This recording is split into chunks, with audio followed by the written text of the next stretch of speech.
አሁን እኛ የኦርቶዶክስ ተዋሕዶ ቤተክርስቲያን አማኞች ሱባኤ ላይ ነን።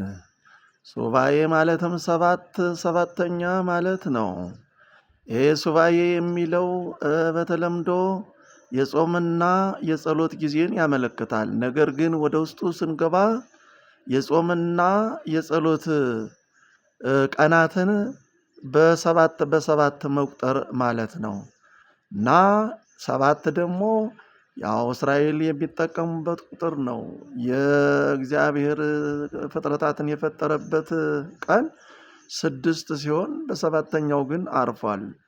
ዘፍጥረት ምዕራፍ 2 መመልከት እንችላለን። ስለዚህ የሳምንቱ ቀናት 7 ናቸው። እንደዚሁም 7 መለኮታዊ ማኅተም መለኮታዊ ምልክት ነው።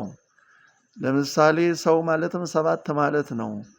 4ቱ ባህርያተ ሥጋ ሲሆኑ 3ቱ ደግሞ ግብራተ ነፍስ ይባላሉ።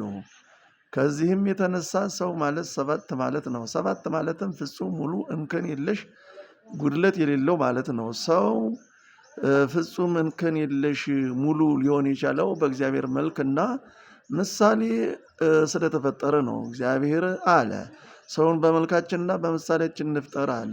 እግዚአብሔርም ሰውን በመልኩና በምሳሌው ፈጠረው፣ ሴትና ወንድም አድርጎ ፈጠራቸው ይላል። ስለዚህ ሰው ፍጹም የሆነው ወይም ደግሞ እንከን የለሽ ሙሉ ፍጥረት ሊሆን የቻለው እግዚአብሔር በመልኩና በምሳሌው ስለፈጠረው ነው። ከዚህም የተነሳ 7 ያው መለኮታዊ ቁጥር ሊሆን ችሏል። 7 መለኮታዊ ቁጥር መለኮታዊ ምልክት ያለው ቁጥር ነው እና ነቢዩ ዳንኤል ለምሳሌ 3 ጊዜ 7 ጾሟል። ስለ ሀገሩ፣ ስለ ኢየሩሳሌም፣ ስለ ወገኖቹ፣ ስለ እስራኤል በእግዚአብሔር ፊት በጾም በጸሎት ቆየ። 21 ቀን ይሆናል።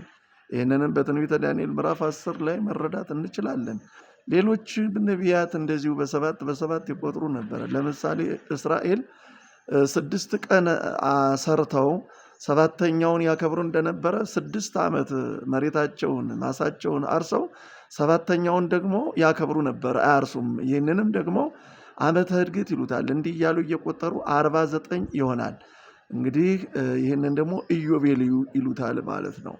እናም እንግዲህ ሱባኤ ማለት የጾምንና የጸሎትን ቀናት በ7 መቁጠር ማለት ነው። ስለዚህ እኛ ከነሐሴ 1 ጀምረን እስከ ነሐሴ 14 ጊዜ ድረስ ያሉት ቀናት በ2/7 ይቆጠራሉ ማለት ነው። 2 ጊዜ 7 ደግሞ 14 ነው።